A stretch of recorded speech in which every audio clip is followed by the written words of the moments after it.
We cut back to Albert's farmhouse. We're inside Albert's farmhouse now. Albert has has put Bryony's jacket and shoes, which were soaked after being in the lake, on the radiator. He's rinsed off a lot of the mud and hanged them on a radiator in the hallway of his house. He boils a kettle. Beside this, Bryony sits hunched by the wooden table against the fireplace. She gently leans in. He gives her a little bowl of hot water and some cloth. She's cleaning the cuts and bruises on her arms. There is an untouched glass of water in front of her. Well, it's just scratches, nothing to worry about. It'll heal. Bryony keeps her head turned away from him. Albert watches and sits at the table across from her, watching her briefly. You hungry? You must be thirsty. She takes a tiny sip of water, her hand trembling. She's now looking at the old black and white photographs inside the kitchen. Albert watches her, wondering. My wife's father gave us this place. Bryony gently washes her hands over the bowl. She looks up at Albert. Albert says, We never got time to change the place. You know, put our mark on it. Never thinking of selling up, though, now. It's time to head back home. He's now looking down at Bryony. She's hunched over. Her posture is filled with tension. I'll let your phone, Anthony. Let them know you're here, but, well, I've been cut off. When Bryony hears her boyfriend's name mentioned, she immediately turns and looks up at Albert, her eyes welling with tears. Anthony's dead. What? We were driving, Anthony and me, and they stopped us. Who did?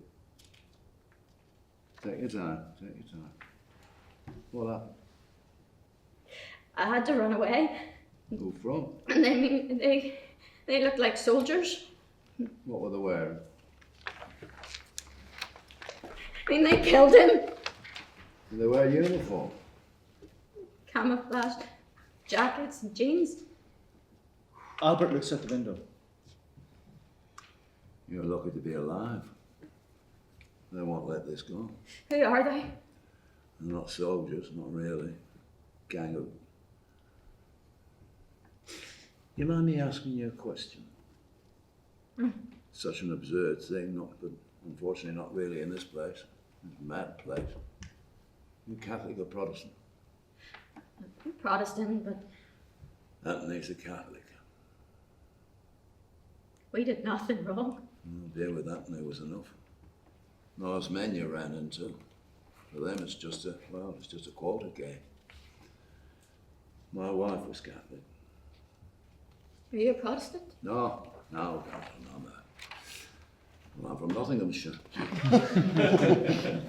Bryony looks back up at a photo of Albert and his wife on the wall. She okay? I lost her last year. Oh, I'm so sorry. I'm going to make you food. Then we'll have to sort this out. Well, what do you mean, Kai? Oh, I don't know yet. But I'm working on it. Then, outside, Albert can see a shadowy figure. It's Stewart, who's walking up the driveway of Albert's farmhouse. He's carrying a rifle. Albert calmly tips the water away that he was holding and puts it up. Go upstairs, please. What is it? Just go now. Look, let's just call the police. You get through to the wrong cop. One of their mates, probably. Anyway, we can't. Bastard people put me phone off. Cut you off? I refuse. Look, never mind. Just go up the stairs. Stewart approaches Albert's farmhouse. We see the lights on in the downstairs living room. He knocks at the front door. Albert walks up the front hallway towards the front door. He looks out through the small window that is at the side of the front door, and he sees Stewart standing, clenching his rifle on the doorstep. Albert opens the door. Evening. You lost? I'm looking for a young woman. Aren't we all? A girl. She's a witness. So what? Have you seen her or not? What's happened? Stewart looks inside past Albert and sees Bryony's distinctive jacket and trousers drying on the radiator. Albert looks back and sees that Stewart has spotted this. They eyeball each other again. Stand aside. Whoa. Albert places his hand on Stewart's chest. What gives you the right to step inside my house? I've just fucking told you.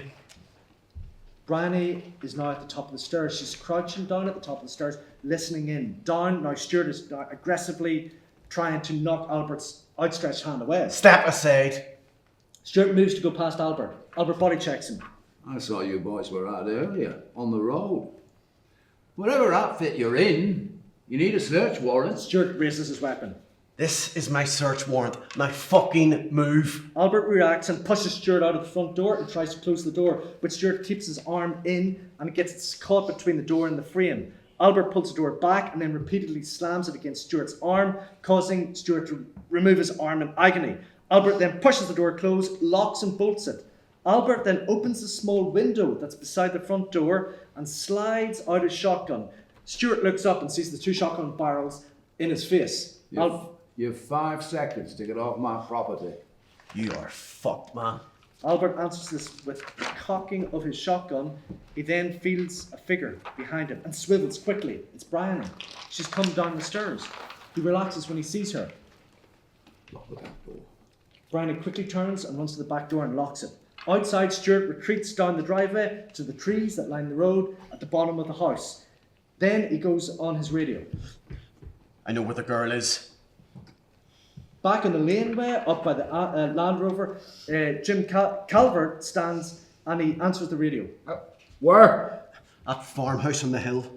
Some bastard's gardener. He has a shotgun. Who is it? That English bastard we met on the road. She's at his place. I saw some of her clothes. I remember the jacket.